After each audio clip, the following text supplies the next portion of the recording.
Welcome back, class. Today we're going to talk about integrity. Remember, we're working on a universal moral law, whether we can find principles that are universal based on human nature.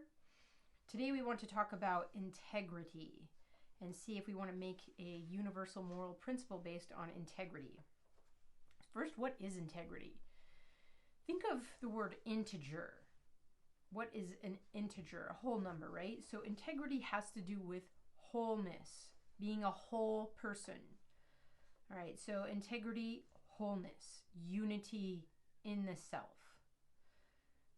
Have you ever been divided against yourself? You know what that feels like? It's uncomfortable, right? You're like, do this, no, do this, and you're torn, right? So the opposite of integrity is being torn, being divided in yourself. All right, so here's the origin of this moral law. Remember ONLAC, origin, nature, law, application, consequence. All right, there is a natural unity in our being. All right, we're one person, we're one being. There is a natural concern not to be divided against oneself. So we don't want to be divided. We don't want to say one thing and do the opposite. We feel uncomfortable when that happens. We're divided when that happens. So there's a natural unity in our being. We're one person, and we should act as one person, not one plus one plus one. We call that, I think, split personality. Don't be a split personality. I mean, unless it's naturally occurring. I don't know. I think they have medication for that. Okay, so there's a natural unity in our being. There's a natural concern not to be divided against oneself. Here's the nature of this law. Integrity is a concern for consistency within our beliefs. So be consistent within your world and life view. Remember the house. We don't want to have contradictions in our system. And we want to have consistency between what we say and what we do. So if we say something, we want to do that thing. So we're rational beings, right? And if we were using our reason and some things were clear to reason, wouldn't we know those things that are clear to reason? So look at this next line. Integrity is necessary and sufficient for knowledge. So if we're going to have knowledge, we need integrity. And if we're going to have knowledge, it's good enough. So integrity is good enough to get us to knowledge. Why? Because integrity is a concern to know. And if we're concerned to know, then we'll seek to know. And if we seek to know, then we will know. So the question is, if we don't know what is clear to reason, is that because of a lack of integrity? And if we have a lack of integrity and we recognize it, isn't that hopeful? We can fix it. But if we don't fix it, that's not so good. All right, so here's the law for this moral law.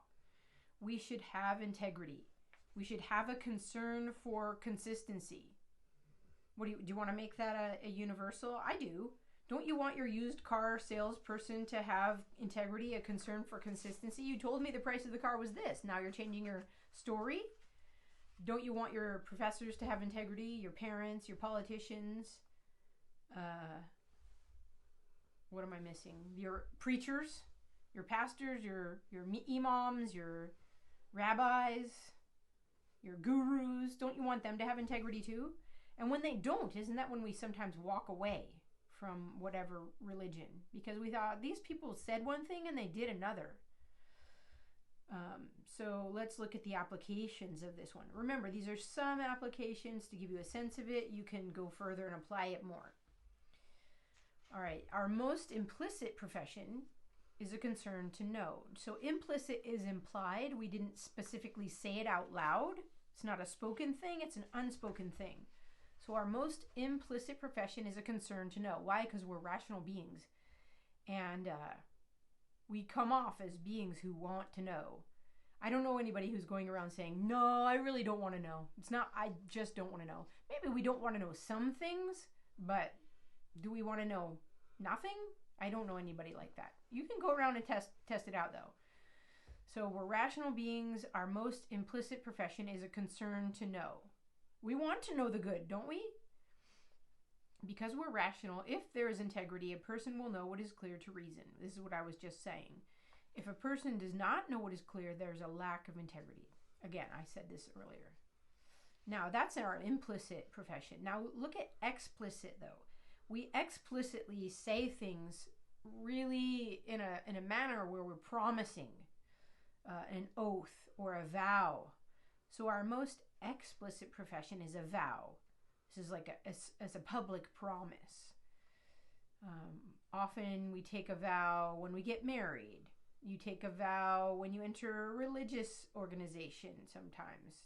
An oath, you take an oath of office. You take an oath before you testify in court. So it's a public promise that binds you. Now, this should be something we keep. If there is integrity, a person will keep a vow. If we take it and we mean it, we'll keep it. If a person does not keep a vow, there's a lack of integrity. Now, this applies to divorce. Lots of people make a promise. And the marriage vow is something like, I promise to be married to you in sickness and in health, and for richer or for poorer, for better or for worse, till death do us part, right? Many people take this vow thoughtlessly. So if we take a vow like that, we should think about the meaning of the vow before we take it. And if you think, you know what, that's too much to ask, then don't take a vow. Don't get married. Don't make that kind of promise. So if a person does not keep a vow, there's a lack of integrity. And you can think about lots of promises that have been broken and have harmed people because of that. So do we really want to make this a moral law? Remember, the moral law, we should have integrity. We should have a concern for consistency. All right, next one. Self-examination is necessary for integrity, to know one's actual belief and if that belief has logical coherence. So think about this. This is like the examined life. This is like know yourself. You need to look at yourself to see, what do I believe? Is my belief coherent? Do I have good reasons for believing that? And am I living according to what I say I believe? So we have to examine ourselves to see if we have integrity. And sometimes we're pressed by hard circumstances. Do I really believe that? When the rubber meets the road, do I really believe that? Or do I just say I believe that? Discipline is necessary for integrity. So think about discipline. It comes from this word discipulos, Latin. And discipulos is a learner, a student. So to have integrity, we need to be a student. We need to be a learner. Probably we need to be examined by someone else. So self-examination is one thing, but examination by others is another thing. So think about school. When you're going to school, you could probably be a self-taught philosopher. You could be a self-taught, I don't know, can you be a self-taught nurse or a self-taught engineer? Probably, but we probably don't want that in society, because we want to know that someone who already understood has passed on that understanding to the next generation of learners. So that takes discipline. You have to study. You have to put yourself under someone else to learn from them. So you're putting yourself under me to learn from me about ethics. You could probably just, watch these videos and learn on your own. But there's a kind of discipline where you're being held accountable, and you're being mentored in a way and coached in a way and graded. Grades are a form of discipline, right? So discipline is where you're going through hardship and you do it for a goal. You're doing it for a goal. So this has to do with, I'm going to undergo hardship so that I can have integrity, so that I can know the good and live the good. Now, when we have a lack of integrity, we feel guilt. Okay, so look at this one. Lack of integrity is immediately experienced as guilt. Guilt is like a red flag going off. It's a warning sign. Something's not right. You're violating your moral principles. So we can do two things. When we feel guilt, we can examine ourselves and change our belief or change our action. Or we can continue doing what we're doing in that split, double-minded, divided way, and that will be called hypocrisy. So look at the next point. Guilt without change causes hypocrisy through self-deception and self-justification.